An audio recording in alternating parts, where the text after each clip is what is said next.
இந்த ப்ரொஃபஸர் மகேஷ் பாட்காஸ்டோடைய இந்த எபிசோடில் professor Bahgat Sammakia, vice president research at Binghamton university and distinguished professor of mechanical engineering, அவரோட இந்த மெக்கானிக்கல் இன்ஜினியரிங்கில் இருக்கிற ஒரு sub discipline thermal sciences and fluid மெக்கானிக்ஸ்ன்ற ஒரு டிசிப்ளின் பற்றி தெரிஞ்சுக்கிறதுக்கு ஒரு ஆப்பர்ச்சுனிட்டி கிடச்சிது.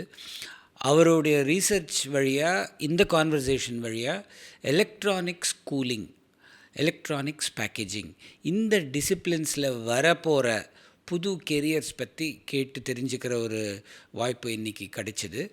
இந்த டிசிப்ளின்ஸில் எலக்ட்ரானிக்ஸ் கூலிங் இருக்கலாம், இல்லாட்டி எலக்ட்ரானிக்ஸ் பேக்கேஜிங் இருக்கலாம். இந்த டிசிப்ளின்ஸில் வர நாளில் நிறைய மெக்கானிக்கல் இன்ஜினியரிங் ரிலேட்டட் கெரியர்ஸ் வரப்போகிறது. தெர்மல் மேனேஜ்மெண்ட்ன்றது அவங்களுக்கு ஒரு பெரிய பிரச்சனை, ஒரு பெரிய ப்ராப்ளம். ஏன்னா இந்த எலக்ட்ரானிக்ஸ் சிப்ஸ், ஒரு ஜிபியு இருக்கலாம், ஒரு சிபியு இருக்கலாம், அது நிறைய ஹீட் ஜெனரேட் பண்ணும் அந்த கம்ப்யூட்னால். அந்த ஹீட்டை மேனேஜ் பண்ணி அந்த இடத்துலேருந்து வேறு இடத்துக்கு டிரான்ஸ்போர்ட் பண்ணுறது ஒரு பெரிய பிரச்சனையாக வருது. இப்போது இன்றைக்கி பெரிய டேட்டா சென்டர்ஸ் இருக்குது. அந்த டேட்டா சென்டர்ஸோட cooling is also a big problem to enable large language models and large data storage proposition. இந்த ஃபீல்டில் வரப்போகிற ஏஐ ரெவல்யூஷனுக்கு மெக்கானிக்கல் இன்ஜினியராக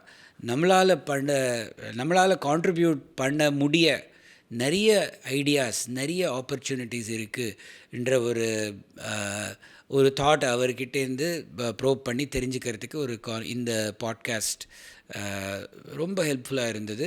நீங்கள் கூட இந்த எபிசோடை கேட்டு how can a mechanical engineer be a contributor to the AI revolution, வர ஏஐ ரெவல்யூஷனில் ஒரு மெக்கானிக்கல் இன்ஜினியர் எப்படி ஒரு பாசிட்டிவ் கான்ட்ரிபியூட்டராக இருக்கலாம் என்ற அதில் வர கெரியர்ஸ் பற்றி தெரிஞ்சுக்கிறதுக்கு இன்றைக்கி இந்த கான்வர்சேஷன் உங்களுக்கும் ரொம்ப யூஸ்ஃபுல்லாக இருக்கும்னு நான் நினைக்கிறேன்.